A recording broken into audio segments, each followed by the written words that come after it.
Welcome to the Blue Security Podcast, a weekly podcast for information security defenders, where we bring you discussions on best practices, tools, and implementation for enterprise security. Now, here are your hosts for today's show, Andy Jha and Adam Brewer. Welcome to this week's episode of the Blue Security Podcast. I'm Andy, your host. I'm Adam, your co-host. We're coming to you recording on the Sunday after Thanksgiving, so hopefully everyone had a wonderful holiday. And we're going to talk about the Microsoft Ignite recap today. So we're going to go over a lot of news. We're going to cover this in one episode. And so this probably will be a longer episode, but we're going to try to cover everything that was revealed at Ignite and kind of go over high level overviews of everything. So starting off, there were some announcements in Edge. There's a new Edge management service that is in Microsoft 365 Admin Center. I hadn't actually seen this, so as I was making up the show notes, I went into my Admin Center, took a look at this. This is under Settings in the Admin Center and then Microsoft Edge. And it's a whole new way of allowing admins in an easy user interface to manage Edge policy and security policies that you want to manage for Edge as a secure enterprise browser. One of the new features that's coming to this, and this was really interesting to me. So a lot of the stuff that I'm talking about now, I actually wasn't able to watch live. So as I read through and kind of caught up on Ignite, I'm also learning about the things. So I'm kind of telling everyone, and Adam as well. I think we were both really busy during Ignite. We weren't able to watch all the sessions. So some of the stuff is new to me, even as I'm reading through this, but there's a new secure password deployment, which I'm really interested to try to test this out in my lab environment. This is something that a lot of customers have asked us about for password management. Now, Edge has had its own password management for a while for the users. If you are using the enterprise way of signing into Edge, and then you can escrow all your passwords within the Edge browser that's managed through your work profile. But this new secure password deployment allows IT admins to deploy an encrypted shared password to a specific set of users that allow them to sign into websites seamlessly without ever seeing or having access to the password. This is something that is available with a lot of like password vaults, enterprise password vaults, where you can just say, okay, Salesforce or whatever, if you have a shared login, they can just go to the website, and as long as they're logged in through the vault, and or in this case through your Edge business profile, it'll just know the password and sign in. So they won't be able to see it, they won't be able to copy it and store it. The site will just log them in. And that's a really great capability. If you have a shared password that you don't actually want to reveal, you can just allow the user to go to the site and log in. So really great feature, allows you to eliminate the risk of sharing that password through like an email or chat or paper, and anything that's a shared resource, you'll be able to do that. It will be coming soon in preview to customers with M365 Business Premium, E3, and E5 licenses. And then also this new Edge management service will have Intune integration. So you'll be able to manage the same thing either through the Microsoft Admin Center or through Intune as far as the experience goes. And then there's also a new scareware blocker in Microsoft Edge, which will protect users from online scammers who try to scare users into sharing sensitive data. So when the user encounters something like that, there'll be, like for example, if there's a pop-up or something like that says your computer is infected. And we talked about this scareware, I guess, resurgence. Like this has always been something that's been around, but now there's been a resurgence. And as we're tracking that telemetry, we've integrated some new ways of blocking that. There's like an AI-powered shield that will detect the scams and also continually improve detection based on feedback if you're reporting that this site has a scareware. And so this will just be something that is coming to both consumers and commercial customers in the next few months. Great stuff here with Edge. If you're not currently using it as your enterprise browser of choice, maybe some of these capabilities will push you over the edge. If not, please give us feedback as to why not. Obviously, Edge has the Chromium rendering engine, so it has the compatibility your users demand and you expect, but it's built with enterprise IT in mind and trying to have all of the capabilities enterprise IT folks need. So take a look. Even if you're using competitive Chromium-based browser today, maybe this will push you over the edge. The secure password deployment, perfect example. Any service that doesn't have enterprise-grade SSO, like SAML integration, great solution to share, say, your Twitter password with your social media team without them knowing it. And so when they're removed from the company, if they take another role, you can cut off that access and you don't have the issue where all of a sudden your corporate account starts tweeting things it shouldn't, as an example. So some great capabilities here. And as a reminder, since we're going over a ton of Microsoft stuff today, Andy and I both work for Microsoft in our security sales business in the field. As we always mention about the show, we do this on our own time and on our own dime. So it is neither funded by Microsoft, nor does Microsoft have any editorial control over the show. But we think it's always important to disclose to our listeners and viewers that we are employed by Microsoft, but we're sharing what we learned from the show and what we found most interesting and what our customers are asking about most, because most likely that means you're interested in it as well. We normally don't talk too much about modern work, but one of the things that I found really cool is that there's some new features that are being released from Microsoft Teams that will help break down language barriers and facilitate improved collaboration among global teams. And they include transcription for multilingual meetings. The meeting transcription will now support multilingual meetings.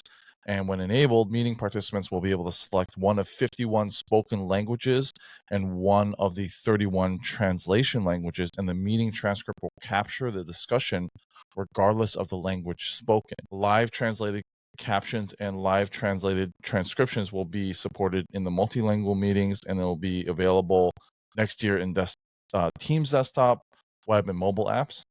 And there's also going to be an intelligent meeting recap translation where users will get an intelligent recap automatically generated in the translation language that they selected for the meeting. They can also change the translation language if they wanted to. And having just come back from Asia and using like translation apps and everything, it's still a little clunky even when you're using your phone. There have been many improvements, but this is really cool because what I saw in the demonstration was someone speaking in their native language, and then it live translates it to the other speaker on the other end without any clunkiness. Just the AI does it automatically for you along with the subtitles. Near real-time translation in AI, which is just phenomenal. And I think about some of the meetings that we have at Microsoft where we have global teams and PGs that are in other areas. And sometimes, when they are speaking in their non-native language in English, sometimes it can be a little bit more clunky and hard to understand. But if you allow the user, the presenter, to present in their native language and then have the AI translate. Now, I'm curious to see how well it actually works because, AI sometimes, or it just translation in general sometimes misses the mark on the nuances of the language. So curious to see how that works out. But overall, some really great features here for global collaboration. Absolutely. If there's one thing generative AI we've noted on this show is really good at, it's generating very well-formatted, intelligible, sensical English. But it also does that in other languages equally as effectively. And so one of the things that's almost been undersold with what Gen AI can do is with things like translation, because it understands the nuance, the lexicon, the context better than traditional translation did, where it was more of a one-to-one replacement of take this word, insert this word, but that doesn't always capture the feel of what was actually meant.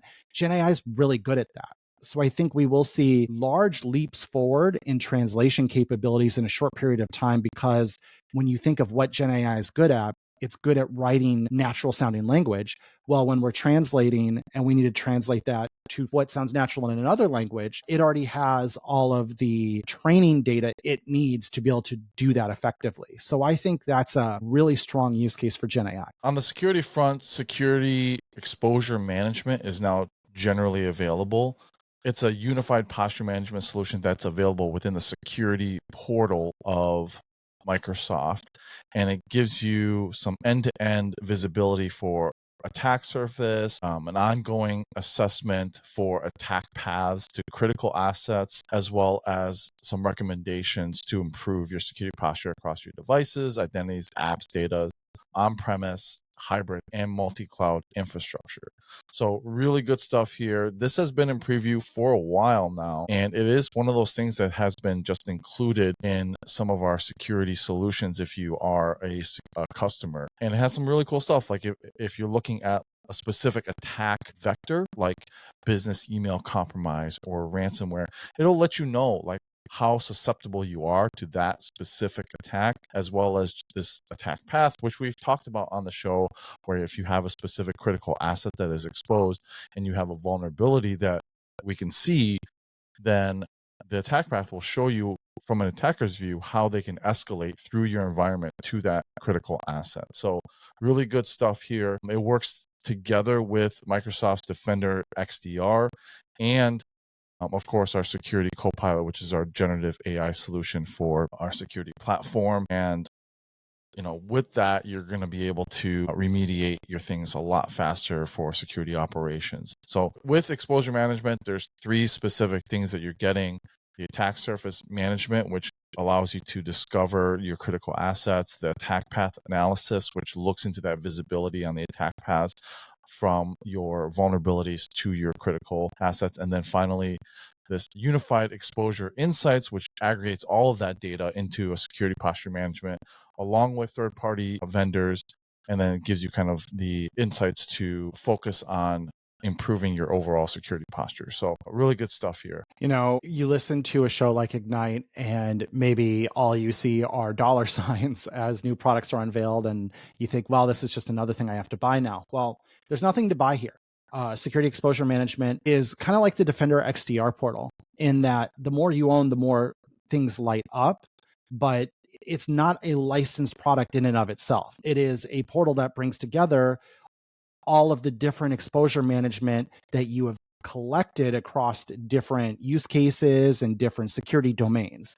So as an example, Andy mentioned, it's going to pull in information from Defender XDR, say using identity in the terms of an attack path analysis and how I can use this identity to pivot to that identity and gain access to this thing. If you have Defender for Cloud lit up and Defender for Cloud security posture management, then all of those intelligence alerts are going to be included in it as well. If you have external attack surface management, that lights up and your external attack surface is going to be populated in here as well. So what it is, think of it as a quote unquote single pane of glass, bringing together your threat management, your exposure management across your entire security platform end to end. And the more components you kind of plug into it, the more lights up as a result of it. So nothing to buy here. You can go access this today. And depending on what you have configured and what you've turned on in the Microsoft security platform, the more you're going to see here. But the goal here is to break down those silos instead of looking at things like, well, these are just my endpoints and this is just my cloud and this is my third party and this is my external. Instead, bring that all together in a holistic view because attackers don't think in lists, they think in graphs. Attackers are always looking at how can I connect from this point to this point to this point to get to where I want to go. And this helps empower your defenders to understand and visualize that and prevent against it. There was a ton of Copilot announcements, and specifically for Security Copilot, there were a lot of things, and we'll just touch on a few high-level points. Data security admins will now get some visibility with a new Purview Data Security Posture Management with AI-powered insights, and we're going to dig into that a little bit more when we start talking about the Purview announcements.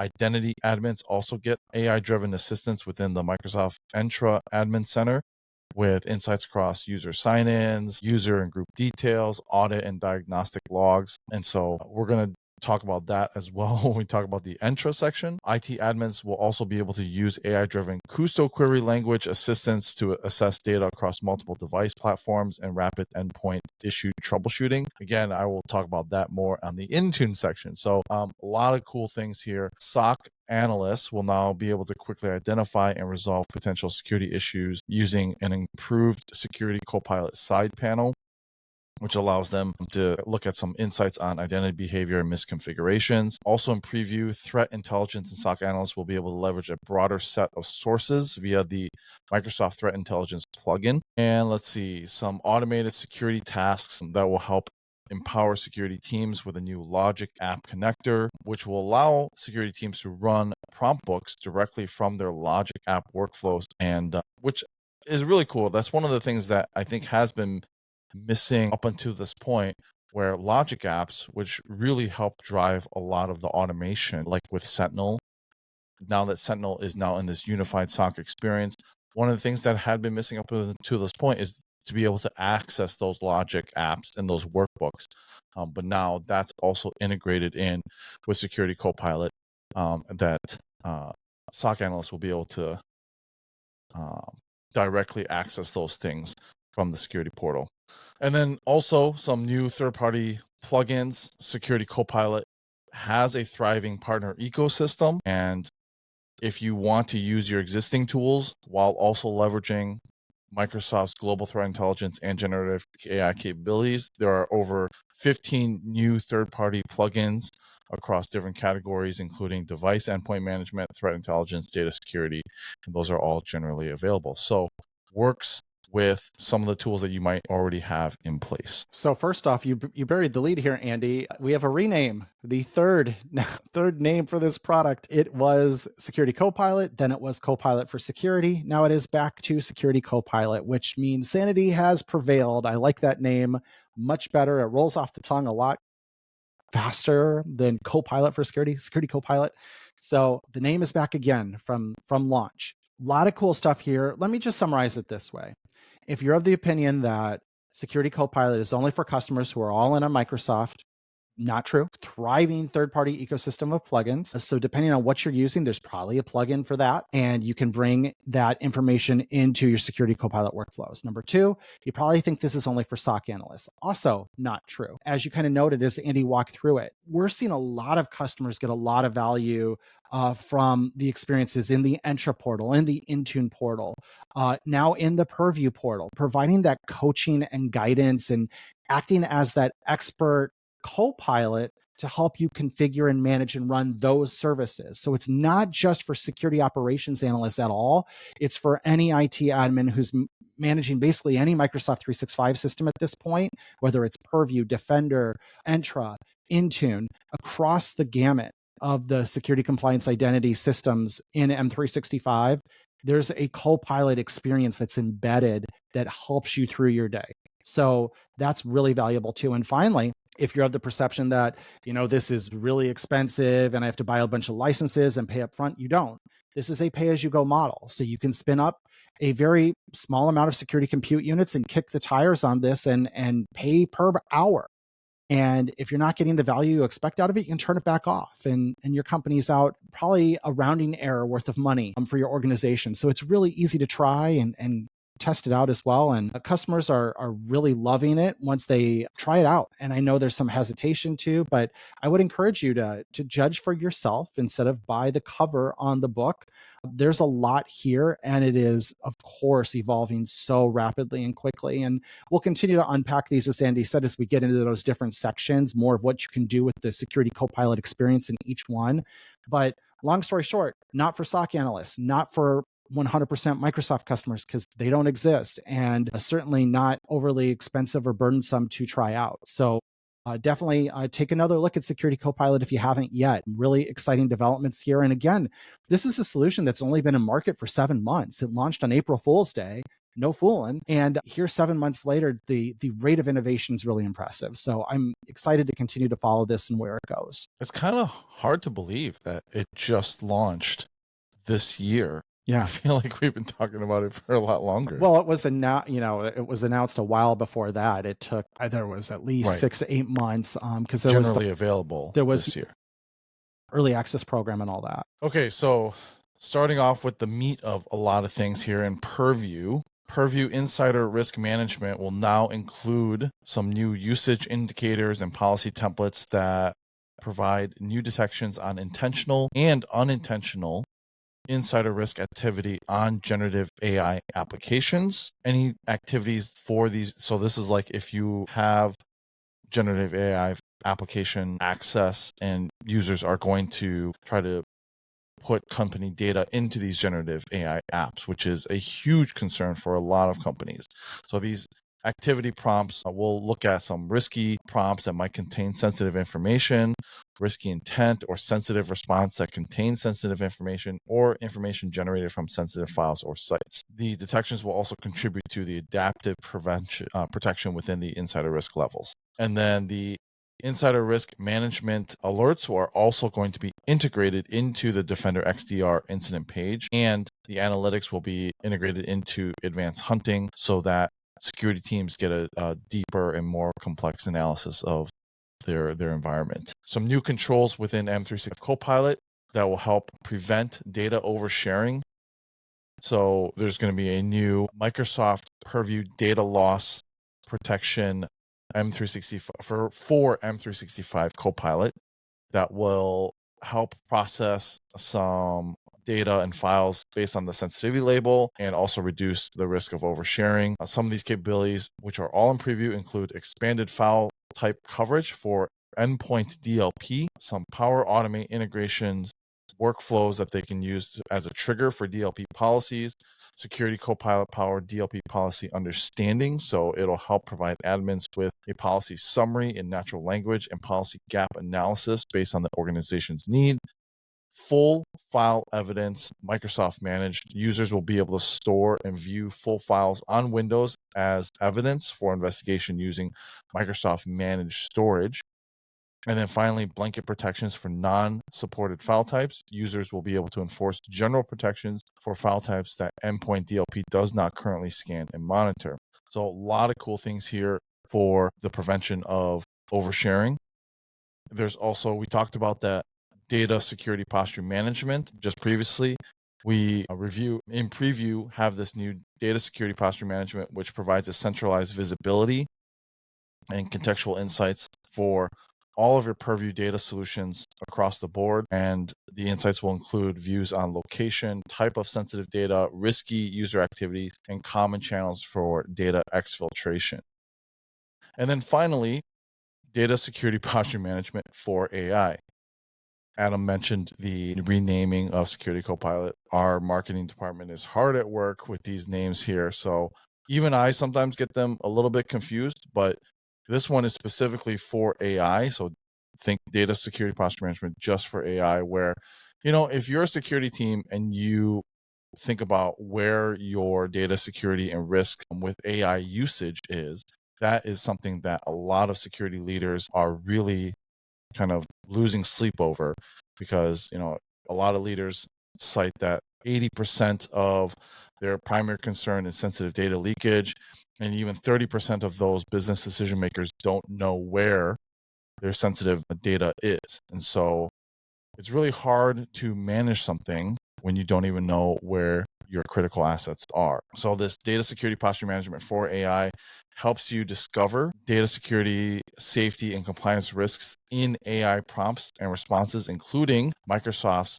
Copilot's custom-built AI apps that are built in Copilot Studio and third-party AI apps like ChatGPT Enterprise. It provides policy recommendations like configuring auto-labeling and DLP policies to mitigate those risks, and it helps discover running a data oversharing assessment to help discover data that's at risk of oversharing within M365 Copilot by scanning the data for sensitive information types, identifying locations for potential oversharing based on existing user access patterns, and providing recommendations on how to protect it by configuring auto-label policy, default labels, and oversharing permission sites. And it also gives you recommendations on how to fix auto-labeling, restricted content delivery, or access reviews within SharePoint Advanced Management. So a lot of good stuff here. I can't think of a better thing, as data security has been slowly creeping up as probably the number one issue for most security teams. Having AI, this new data security posture management for AI, along with all the security Copilot integrations that are coming out, allowing you to use AI to manage your sensitive data. I can't think of a better way to help organizations stay safer. Yeah, you can clearly see a theme here with most of the Purview stuff. It's all related around helping customers wrap their arms around getting ready for Microsoft 365 Copilot, which, by the way, was also renamed. The common theme from customers has been they're concerned about oversharing. And oversharing is related to, but distinct from, labeling in many cases. Oversharing means overpermission. They're concerned there is stuff out there in SharePoint or OneDrive where a user has, salaries for the company and has shared it accidentally with everyone. And we don't know about it, so what are we going to do? Well, my point has always been that's not new risk. You have SharePoint search at the top of your intranet page. I can go pop in there, type in anything I want, and if it's shared with me, I can access it. That is not new. We had customers freak out over Delve, a decade ago. And we talked through it and talked them off the ledge that Delve only shows people stuff they have access to. And it was some of the same objections then. Well, what if stuff is overshared? Well, teach people not to overshare. Create a culture of limited sharing and use the controls that are in place. Well, for whatever reason, and some of this is fair and some of this I think is a little unfair, but either way, there's the perception that this is a big issue. And so we're helping customers wrap their arms around it in many ways and leveraging AI to do it faster and easier than it would take to do human review of saying, hey, this looks sensitive and it's very broadly shared. You should go take a look at this. And helping coach customers on things like data security, posture management. So critical because, Andy, you and I have been beating the drum on this show forever that every customer we talk to always says, oh yeah, we need to do sensitivity labeling. We need to wrap our arms around information protection. We need to get serious about it. And then something else comes up that's a higher priority and it never gets done. And it's one of the hardest projects to do because it requires buy-in from so many different stakeholders, from legal, from compliance, from regulatory compliance, from the business leaders, from security and IT, from overall endpoint management and IT. It's so many different stakeholders. Everyone has to be rowing the boat in the same direction, singing from the same sheet of music, whatever analogy you prefer. And it's hard to accomplish that. And so generally speaking, people haven't done it yet still. And now they have this motivator to do it, but they haven't built up the skills, the muscle, the experience necessary to be successful with this. And there are plenty of failed deployments of data security strategies out there in the world. Oftentimes they fail because people try to go too hard, too fast, and they're not willing to crawl, walk, run. And so providing recommendations from an organization with 250,000 people around the world that has actually done this at scale. And don't mean to toot our own horn, but we're really good at it at Microsoft. We do a great job with sensitivity labeling internally inside the company. We have a great culture of leveraging sensitivity labels and using them and not oversharing and being very tight on how you share and who you share with and what you're sharing. Those take time to build. That is muscle that takes time to build, and it's not something you're going to be good at overnight. So how can we leverage technology? How can we coach customers to be good at it? That's the overarching theme of these Purview announcements is we're going to help you be good at this faster than normally it would be possible because we're going to leverage technology to help highlight, here's the proverbial low-hanging fruit. Here's the easiest ways to make a largest impact. Here's the settings you should turn on, and here's why you should turn them on. And when we combine all of that together, we can help customers get to a mature place much more rapidly. So I'm really excited about these Purview announcements. We have organizations who are motivated to do it now because they want Copilot and they want to do it safely and securely and in a compliant fashion. And these technologies let them accomplish that. So this is exciting time for data security, for information protection, because we have the motivator, and now we have the tooling to help make everyone successful. And so I'm excited to see where this goes. Some improvements in Intune include Security Copilot integration with now expanded functionality across Intune, Intune Suite, Windows Auto Patch as well. And so this will be an embedded experience within Intune that has some expanded core capabilities. Some other things include expanded core device hardware inventory capabilities that are now expanding from Windows to iOS, Android, macOS, and Linux devices. It's in private preview, but the inventory capabilities will include a catalog of device properties like CPU information and TPM data for device upgrade eligibility, as well as the ability to retrieve real-time data from online cloud managed Windows devices with Intune Advanced Analytics, and the functionality to retrieve those details for multiple devices using KQL interface. And finally, Intune's introducing a new set of device actions, which is generally available, which can be taken based on analysis of KQL device queries using the Intune Advanced Analytics, and admins will be able to act across multiple devices, such as restarting devices or running remediation scripts using these device actions. So some really good improvements here for IT admins and security admins.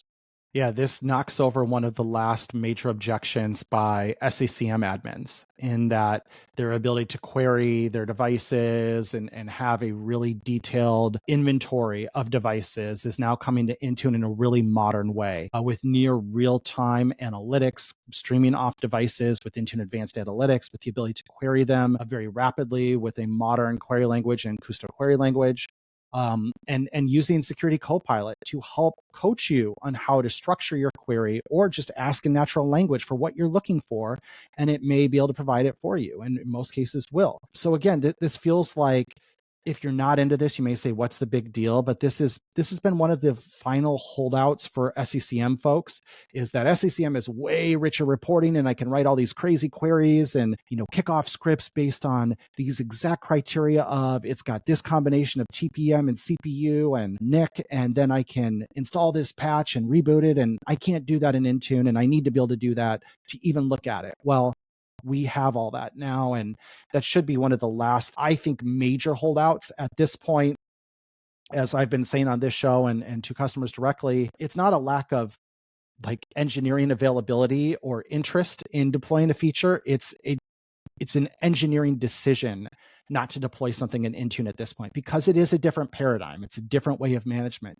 Yes, it still had some gaps. This is a major one filled, but today Intune is really robust and really capable of managing at enterprise scale, for sure. And if there are any gaps, use co-management and use SCCM to fill in the little in-between areas that you feel are not there. But at this point, you should be planning to move to Intune as your primary management platform with Entra joined devices. And that should be in a near-term horizon thing, not a someday thing. Some updates to Entra Suite and the Security Service Edge SSE solutions like Entra Private Access, which now has some generally availability on quick access policies that will simplify onboarding private apps to Microsoft Entra, and preview of app discovery that will allow organizations to discover all of their private apps.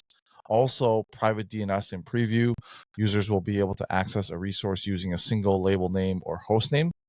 And then deployment of private network connectors will become easier with connectors available in preview for Azure, AWS Marketplace, and Google Cloud Platform to be coming later to preview. Entra Internet Access will improve its ability to extend adaptive access controls with the preview of Universal Continuous Access Evaluation, or CAE, which is a capability that revokes access when conditions change in near real time to all internet destinations, agnostic of the app or client being natively CAE aware. Additionally, the private preview of TLS inspection will provide the ability to inspect encrypted traffic, improving internet access threat protection capabilities, and it will also enhance or enable the inspection of URL category filters based on the full URL. Some partner announcements. Continually, Microsoft is working with partners on this secure access service edge stuff, with some notable integrations with Aruba, Versa Network, Cisco Systems, Checkpoint, so on and so forth. And there are more partnerships that are coming out later. And then there's also some enhancements for SSE by integrating advanced network security functionalities and creating an open SASE ecosystem, starting with Netscope Advanced Threat Protection and Data Loss Prevention, now in private preview. So there's been a lot of work. I know in the pre-shows when we were talking about this before Ignite, the integrations with Netscope is something that this team is extremely proud of. So if you are a Netscope customer and you want to get some of the benefits of integrating with Microsoft Internet Access and that network-based conditional access, now we have some robust integrations with Netscope. And then, I had mentioned in the Security Copilot section that there are some new things coming for Microsoft Entra and Security Copilot, AI-driven assistance and recommendation for identity access management scenarios. It'll help security teams look at AI-driven risk detections, insights, and mitigation, and also the ability for admins to quickly troubleshoot access failures during critical moments with some automation or actionable insights.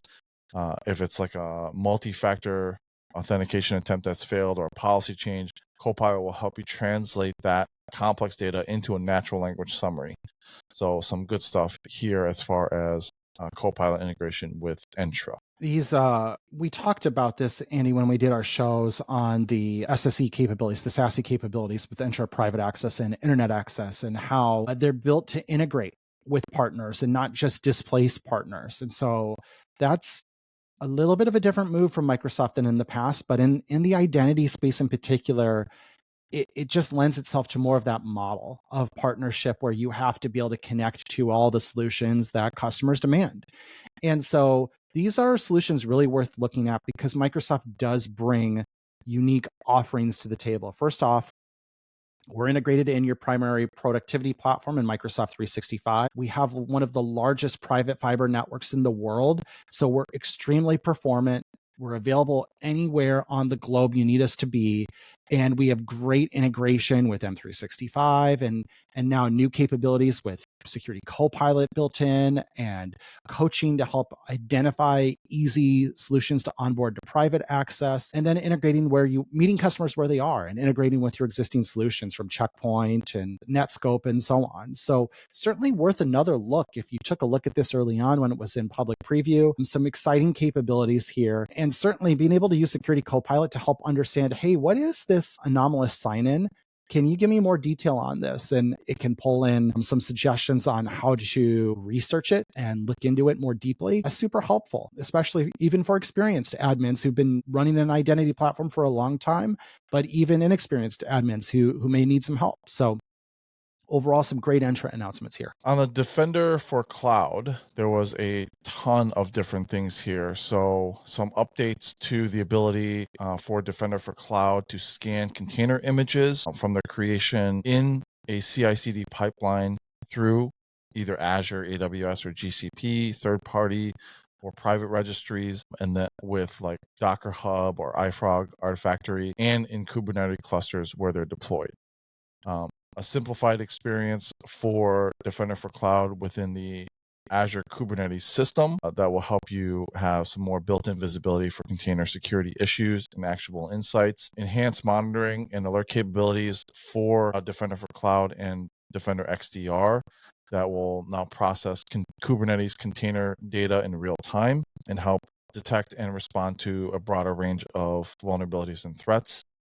Binary drift detection identifies and responds to unauthorized changes in container configurations at runtime, as well as helps users ensure container images remain unmodified after deployment. And you're going to have the ability to create custom queries to detect suspicious activities in containers and other cloud resources with improved integration of Defender for Cloud and Defender XDR. The unified SOC experience is also improving.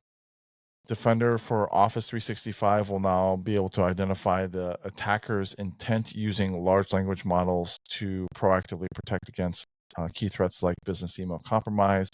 There's an expanded new threat intelligence platform for Sentinel, which will include support of new STIX objects, threat actors, identities, attack patterns, and relationships. This is also one of those great things if you're using external threat platforms and you want to import STIX objects. Now there's going to be some new capability and support around that.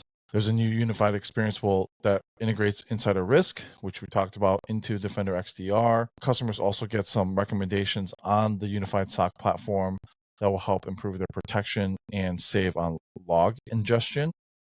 And then finally, Sentinel will be available for Microsoft's unified SecOps platform to customers who do not use Defender XDR. So if you are a Sentinel customer and you want to access the new embedded security Copilot experience, then you're going to be able to do that within the SOC platform, even if you aren't a Defender XDR customer. Some enhancements to Defender for Cloud to take a more proactive approach to things. We had just talked about API security, and so there's now some new innovations across APIs, containers, and some security posture management. So API security posture management will now integrate natively with Defender security posture management, which will give you some more insights. Map those APIs from your Azure API management front end and back end compute host so that you can gain full context across the entire application. API data classification will now extend to include API query strings, URL path parameters, and it will support investigation and triage for data in transit. You're also able to see source of data exposure in APIs, and data security posture management will include security recommendations, exploitable attack paths, and risk hunting to perform some end-to-end analysis of data exfiltration. We talked about some of the container security posture management improvements, but also in the AI security posture management that's being included in the Defender CSPM. It'll help map generative AI models and technologies with multi-cloud environments using Azure or across Azure Open AI Services, Azure Machine Learning, and Amazon Bedrock. So organizations can leverage built-in security recommendations to help strengthen your security posture, identified infrastructure as code misconfigurations, vulnerabilities, and from code and runtime, as well as map attack paths across sensitive data while being used in grounding within generative AI deployments. So a lot of cool things here. And then finally, the integration with Endor Labs, which is a leader in reachability-based software composition analysis, or SCA. I thought this was also a really good bullet point here. The integration further empowers organizations to consolidate their application security and cloud security programs into one single platform. Defender for Cloud is the market-leading CNAPP solution, and now you're able to deploy a best-of-breed SCA alongside a CNAPP from a unified dashboard, which will help you achieve better security coverage from code to runtime. That integration allows security teams to trace vulnerabilities found in the OSS dependencies and any potential exploitable paths within their cloud environments. And then the final point here is Microsoft is helping to strengthen the partner ecosystem for managed solution providers or MSP partners to help support small and medium businesses. Some updates include Defender for Business and Entra integration with Huntress. Huntress is a 24/7 SOC operation which helps triage things. And so this Entra integration will help join customers who are using Huntress and Entra to have better conditional-based and risk-based access to help protect their accounts and their users. Microsoft Intelligence Security Association Portfolio Edition adds an added SMB verified solution to its portfolio, the MISA. I've actually heard this before, but this Microsoft Intelligence Security Association, MISA, highlights some technology solutions that are purpose-built to meet the needs of small and medium business and the MSP service providers who often manage IT and security on the behalf. And then a boosted email defense with intent-based detections backed by LLMs for SMBs.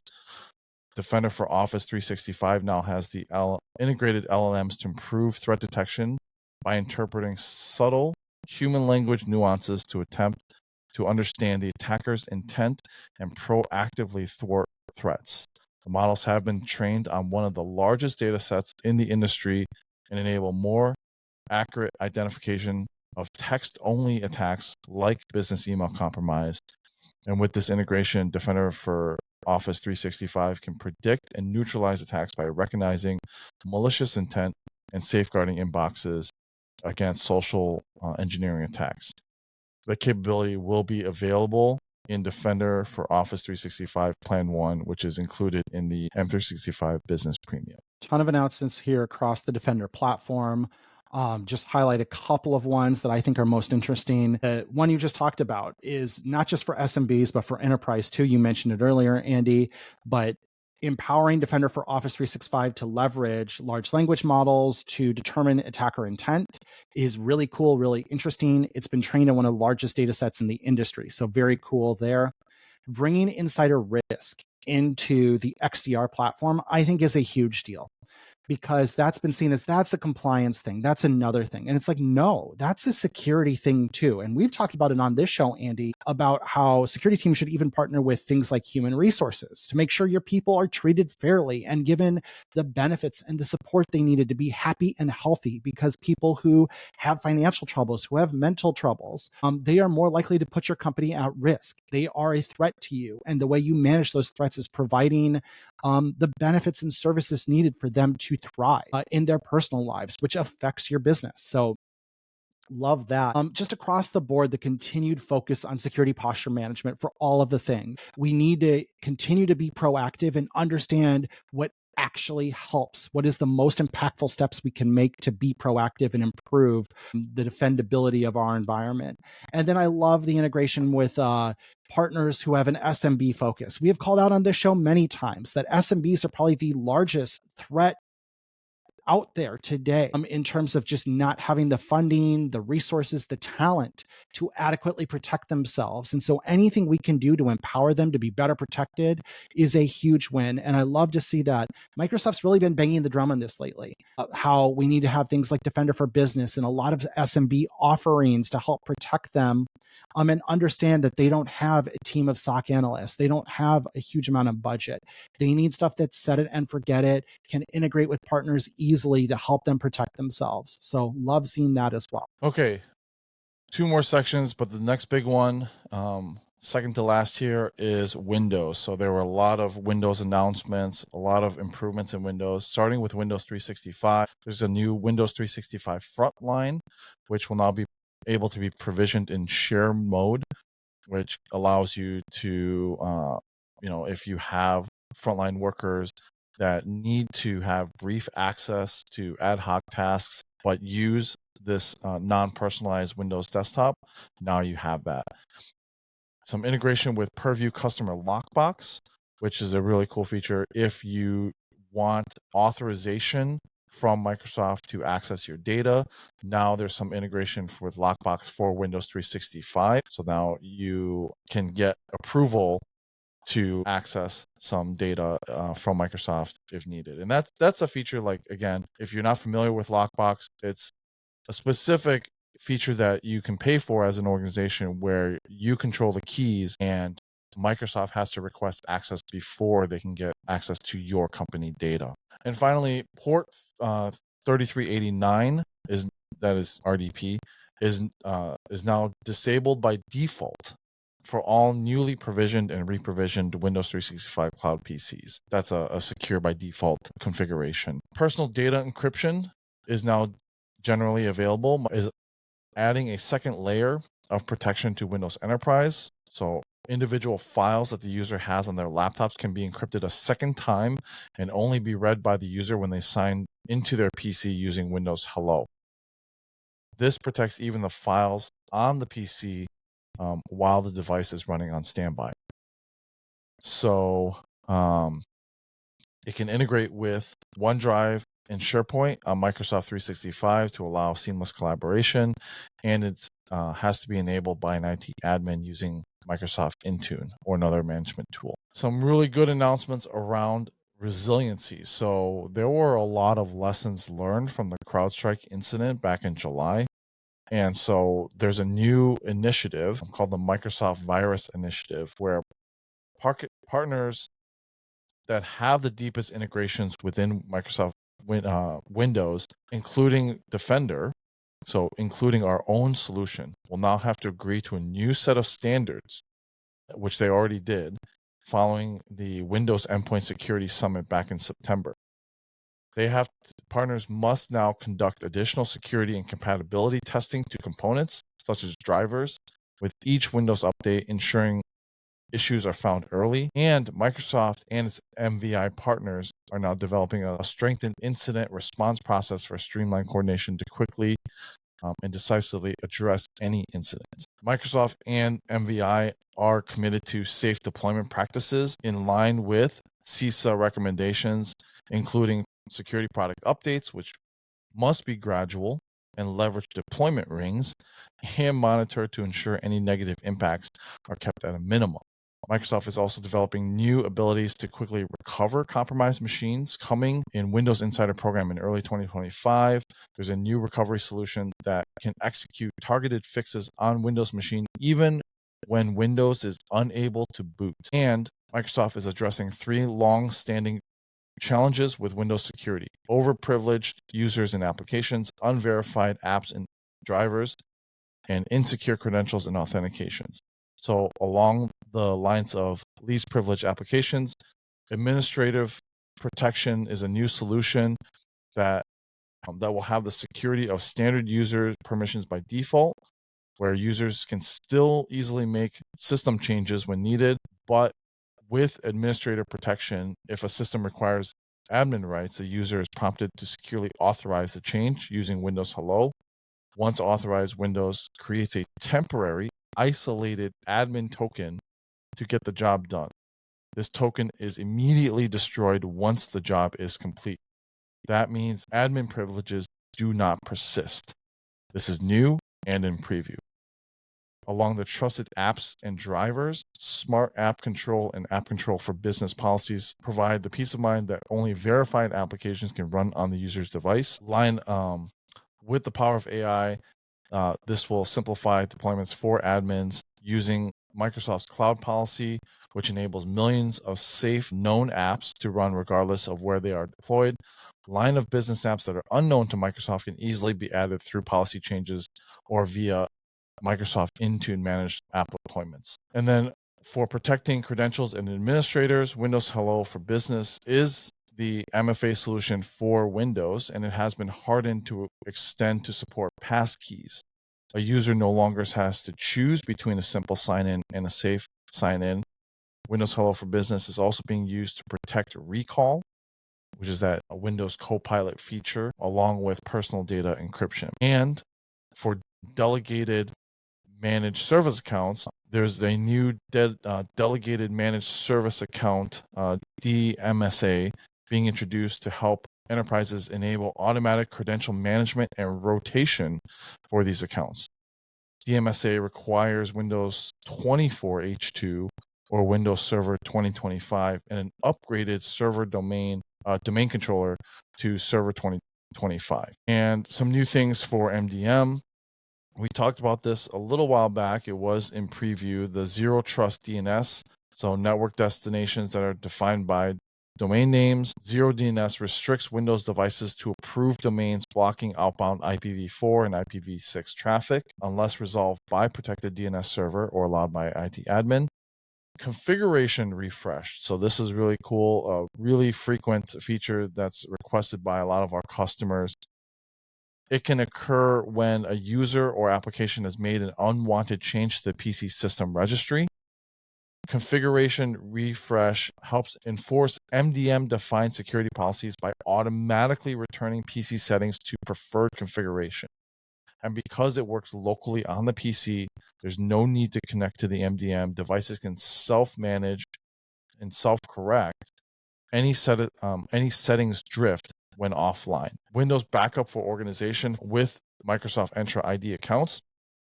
Also something really cool. I actually just went through this on the consumer side. So if you renew or reinstall Windows and sign in with an MSA, a Microsoft account, by default, there's a backup that is happening that backs it up to your Microsoft account ID. And now this is available for enterprise with Entra IDs. It does a Windows backup configuration and stores your configuration in the back. And what it does is it can renew all of your settings. So if you have a start menu or, desktop picture or whatever, but also the applications that are installed. It doesn't renew and install the applications, but it does have a list. So for example, we used Audacity for recording. When I typed in, if I did a search in the start menu for Audacity, my backup showed that I had it installed. And when I try to access it, it says, hey, would you like to go in and install it? So it has it still listed as an app that I used previously. I would have to still go and install it, or, with Intune, you can automatically push out the common applications. But this is really good for users who want to refresh and still have those settings. And of course, if you're storing your data within OneDrive, all that is also accessible and able to be backed up. So really good stuff here. If you're using Windows 10 or 11, hybrid join or enter join, you're going to be able to take advantage of this backup for organizations. And then some new things for Windows 365 and Azure Virtual Desktop. Faster reauthentication in preview. So if you want to enforce reauthentication based on sign-in frequency policies, there's going to be a faster reauth for that. Some FIDO2 and passkey capabilities on Mac OS to provide you with a secure passwordless way to sign in there. MAM for iOS and Android in preview will enhance device redirection and strengthen security on unmanaged and external managed devices. And then Windows App MAM support for iOS and Windows App MAM support for Android are in preview. That will allow organizations to define security criteria and customize access for BYOD scenarios. Final thing on Windows is Update. There used to be something called Windows Update for Business Deployment Service. It now has been woven into Windows Auto Patch. And then also a hot patch for Windows is now in preview, which updates are downloaded in the background and become effective immediately upon installation, eliminating the need for device restart. This will allow customers to work without interruption and keep systems protected with the latest security updates. Combined with Windows Auto Patch, Hot Patch will streamline the update process and significantly shorten the time needed to apply updates. Organizations that are using Auto Patch have reported a 95% reduction in the time required to deploy feature updates. Hot Patch will also work on Windows 365 cloud PCs. And there's going to be some integration with Copilot for Intune that's coming out preview for later.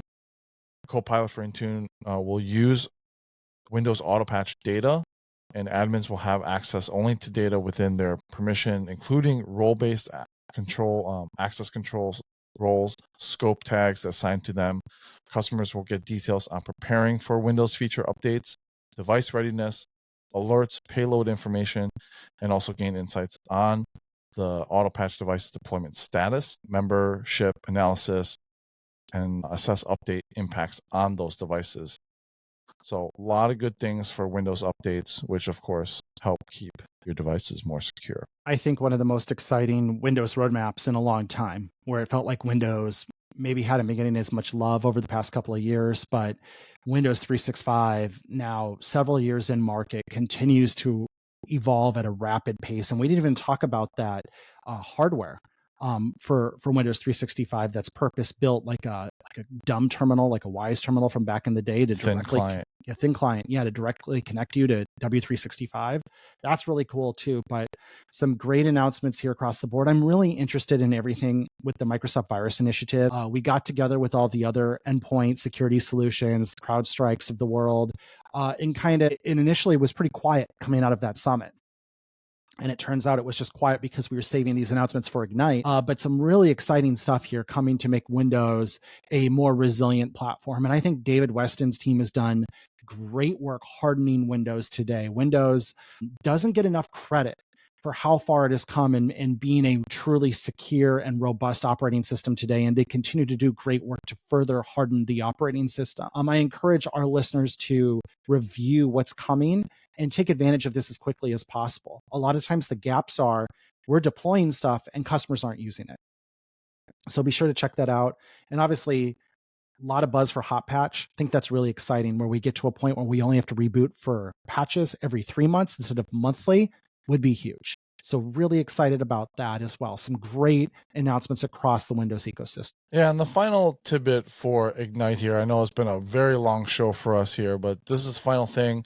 Adam and I had done a series on quantum computing, which we find kind of fascinating in general, kind of future proofing all of that stuff, encryption for quantum resistance and all of that. Microsoft's work in this department is always interesting to me. Microsoft has been working a lot with different partners. And back earlier this year, Microsoft had announced the most reliable logical qubits on record, which at the time, from 30 physical qubits, we were able to create 4 logical qubits with a logical error rate 800 times better than the physical error rate. And then now, just recently, expanding that error correction algorithm and optimizing Quantinuum's machine, we now have, with 56 physical qubits, the team has created 12 highly reliable logical qubits, which is right now, again, the most known, I think, in the industry.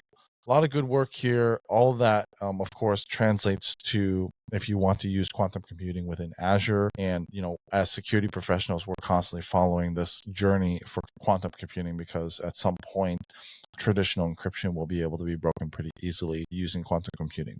A lot of the research and development that Microsoft is doing in this, you can take advantage of if you want to spin up quantum computing within Azure, which I think is pretty neat. So that is our show. We're going to include the Ignite Book of News, which has a summary of everything we talked about, as well as links to a lot of the specific announcements. And then in the following shows, we might dig into some of the other capabilities in more detail that were released at Ignite. But this was kind of an overall overview. If you missed it, like I did, and you just need a summary of everything, hopefully you were able to learn something and, of course, dig in more if you need to. So thanks for joining us, as always, watching and listening on all the areas that podcasts are available. Our contact information will be in the show notes if you have any questions or topics you want us to talk about in the future. Thanks. We'll talk to you guys next week. Thank you for listening to the Blue Security Podcast. Please check out the show notes, catch up on episodes you may have missed, and subscribe so you don't miss any future episodes. Find Andy on Twitter @AJaw0 and Adam @AJ Brewer. See you at our next episode.